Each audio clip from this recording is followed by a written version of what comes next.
Thomas had always believed there were truths buried beneath myths-forgotten relics, scattered beneath oceans and jungles, waiting for someone brave enough to dig them up. Before we continue, please take some time to subscribe to Daily Dose, like, and share this video. But never in his wildest dreams did he think he would be the one to unearth a story that had haunted local legends for generations.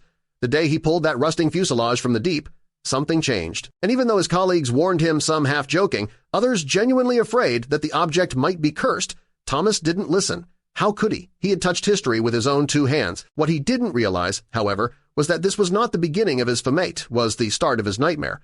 It all began with a sunken airplane that Thomas discovered during one of his solo diving expeditions. Rumors had swirled for years about an aircraft that had vanished decades ago, believed by most to be the subject of children's stories or conspiracy theories. But Thomas, an amateur scientist with a deep obsession for mysteries, had stumbled upon it. The weathered metal frame, draped in seaweed and barnacles, matched descriptions he'd seen in obscure historical documents. But what made his pulse quicken was what lay inside. Something, someone moved. It was impossible. Yet he swore he heard knocking from the cockpit window. Could it be? Could someone have survived all this time?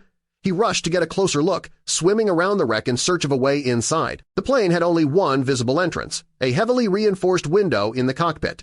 With his oxygen running low, Thomas tried to break through the glass, but it didn't budge. Desperate, he pounded on it, hoping for any kind of response. That's when he heard it again, a knock from the inside.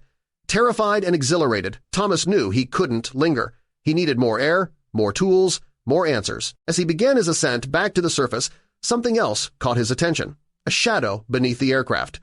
Large, shifting, and fast. But before he could make sense of it, he surfaced and headed for his boat. As he climbed aboard and turned the motor toward the nearest town, the sky darkened suddenly. The calm ocean he'd known just moments before turned violent. Thunder cracked overhead, and thick rain pelted the sea like bullets. Waves grew into towering monsters that tossed his small vessel like a toy. Thomas gritted his teeth and tried to steer through the storm, but it was no use. A massive wave slammed into the side of his boat, sending tanned Thomas crashing into the sea. He struggled to swim, limbs heavy, vision blurring. The boat disappeared beneath him, and for a moment, Thomas believed he would vanish with it. Hours passed. Thomas, soaked and shivering, clung to a piece of floating debris. When morning finally broke, his senses barely registered the 2 fishermen hauling him aboard their boat. He coughed, groaned, and slipped in and out of consciousness. When he opened his eyes again, he was in a strange village of nowhere near where he had launched his expedition. The people were wary, avoiding his gaze. Their eyes followed him with suspicion, as if they already knew something about him. Hungry and disoriented, Thomas wandered through the village in search of food, shelter, and a way back to the wreck. But every door he knocked on was slammed in his face, until finally a dimly lit bar welcomed him in. There, he found warmth, a meal, and even a small room to sleep in. But nothing came for free. The bartender, an older man with piercing eyes, asked what Thomas had found at sea. Rumors had already spread. They believed he had retrieved treasure and was hiding it. Thomas explained the truth, or at least the parts he could. He mentioned the sunken plane, the knocking, the mysterious object inside, but most villagers dismissed him as a raving lunatic, except for one. Sitting in the darkest corner of the bar was a man who hadn't moved all night. As the room emptied, he rose and approached Thomas. "My name's Andy," he said. "They call me the town freak. I believe your story." Andy was Strange's, voice shaky, his body twitching as he spoke, but he was the first to listen. He claimed to know about the plane. He even believed that it was connected to an old urban legenda, cursed treasure, stolen from a temple, said to doom anyone who touched it. Thomas, skeptical but desperate, agreed to let Andy help. They made a plan to return to the site the next morning. That night, Thomas couldn't sleep. Visions of the wreck, the knocking, the shadow in the water, they played over and over in his head. Maybe the plane was cursed. Maybe Andy wasn't so crazy after all. Determined to find the truth, Thomas crept out in the middle of the night and made his way to the village library. If there was any truth to Andy's story, someone must have written about it. He searched the archives for hours until he found a dusty, torn-up book. Inside it was a black-and-white photo of a temple and a missing aircraft matching the one he'd found. Heart-pounding, Thomas tried to copy the page when he noticed someone lurking in the shadows of the library. Could it be the same person who had followed him earlier that night? Terrified, Thomas rushed out, but someone was waiting for him at the door. He braced for the worst, only for the figure to smile and ask, "Need help reaching the top shelf?" It was just a librarian. Laughing nervously, Thomas nodded and left with the book. When he returned to his hotel room, Andy was already waiting-sitting beside his bed like a ghost. "I knew you'd find it," he whispered. Thomas didn't know whether to be creeped out or grateful. Andy's presence was unnerving, sat still, unmoving, eyes locked on Thomas as if he'd been watching him sleep. Without a word, Andy stood and walked out of the room. Thomas, still processing the moment, followed him down to the hotel lobby. Whatever weirdness had just occurred, he needed Andy now more than ever.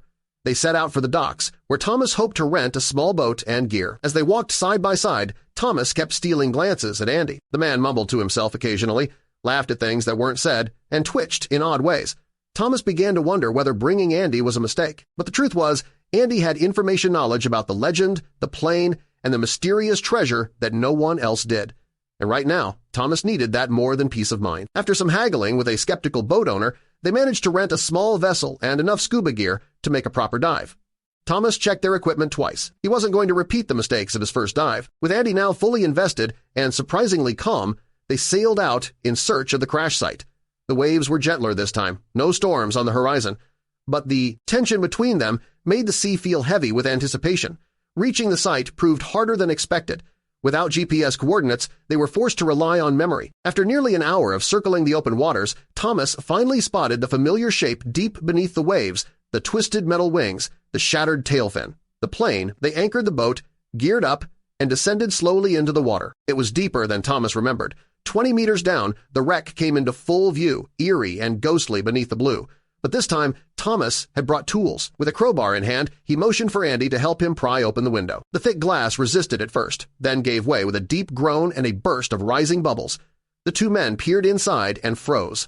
There, in the pilot's seat, was a body. Mummified by time and pressure, its skin leathery, its clothing fused to its bones. But something about it seemed wrong. The arms were outstretched, as if reaching for something. Its eyes still open-stared straight forward, lifeless yet full of horror, and clasped in its chest was a bundle wrapped in faded cloth. Without hesitation, Thomas reached in and grabbed it. Back on the boat, they unwrapped the cloth. Inside was something neither of them expected.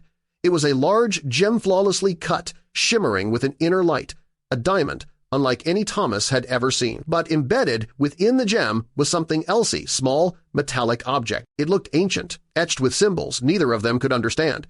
Thomas and Andy stared at it, breathless. "This isn't just a diamond," Andy whispered. "It's a key." "To what?" Thomas asked. Andy didn't answer. He simply stared at the horizon with a look of dread. Over the next few days, the village buzzed with news of the find. Thomas tried to stay discreet, but word spread like wildfire. Offers started coming in, collectors, historians, even government officials. But no one could explain the symbol, and no one knew where it had come from. The only person who seemed to have a theory was Andy. He claimed the gem was part of a larger artifact hidden deep in a forgotten temple offshore, a temple said to be protected by the curse of the first treasure hunter who tried to steal from it. That man, according to legend, vanished without a trace. The gem they had found, Andy insisted, was the last piece he carried before disappearing. Thomas didn't believe in curses, but he couldn't deny what he had seen, the knocking from inside the plane, the storm that came out of nowhere, the feeling of being followed. Something was happening, and it was getting darker. Still, the offer to auction the gem was too tempting to ignore. A major auction house in the city agreed to host the sale, calling it the find of the century. Experts estimated its worth in the tens of millions. But just days before the auction, things took a turn. Thomas began receiving threat-synonymous messages telling him to return the artifact or face consequences. He laughed them off at first, thinking it was just local superstition, until someone broke into his hotel room and left a note. Some doors should never be opened. Andy, meanwhile, grew quieter, more withdrawn. He stopped rambling to himself and instead began sketching strange maps, circles, and runes and phrases in a language Thomas didn't recognize. One night, Thomas asked him what he was doing. "It's coming," Andy replied flatly, "and we're not ready." Thomas didn't sleep that night. On the day of the auction, security was tighter than ever. The room was filled with billionaires, collectors, historians, and press. The gem sat in a velvet-lined case at the front of the room, under a spotlight. Thomas watched nervously as the bidding began. 10 million, 20, 35. The price soared. At $54 million, the gavel finally struck. Sold. Thomas felt the weight lift from his shoulders. Finally, it was over, or so he thought. But while Thomas and Andy celebrated their success, not everything was as it seemed. The curse that had only existed in whispers and warnings began to cast a shadow over their lives. Within weeks of selling the diamond, strange events started occurring. Electronics in Thomas's home malfunctioned without cause, and his dreams were haunted by eerie voices whispering in a language he didn't understand. Andy, once cheerful despite his quirks, began isolating himself and claimed he was being watched. One night, Thomas received a call from Andy. but all he could hear were labored breaths and a soft, repetitive chant. Concerned, he rushed to Andy's home only to find the place abandoned, the walls covered with scribbled symbols and maps leading back to the crash site. It became evident that Andy had returned there, perhaps believing he needed to return the diamond to stop the torment. Thomas debated whether to follow, but ultimately knew he couldn't ignore it. He chartered a private boat and, with the same gear they once used to retrieve the diamond, dove once more into the deep. This time, the water felt colder, the currents more aggressive. When he reached the site, he found the sunken plane intact, but something had changed.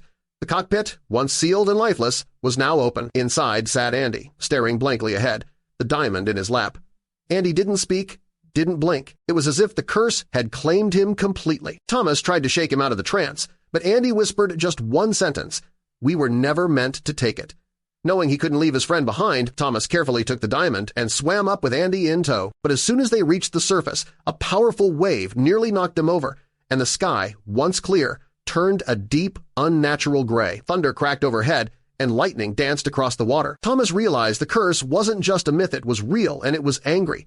Once back on land, Thomas made the only choice he felt he had left. He contacted a private institution specializing in the occult and historical artifacts. The diamond was sealed in a lead-lined box, documented, and placed in a vault buried beneath the earth in a forgotten temple, never to be disturbed again. Thomas and Andy recovered, but they were never the same. Andy no longer heard voices, but he rarely spoke. Thomas published a paper on the find, leaving out all mention of the supernatural, knowing no one would believe the truth. Their discovery made them rich, but at a cost far greater than money. And to this day, Thomas avoids the ocean, knowing that beneath its calm surface, some things are better left undisturbed.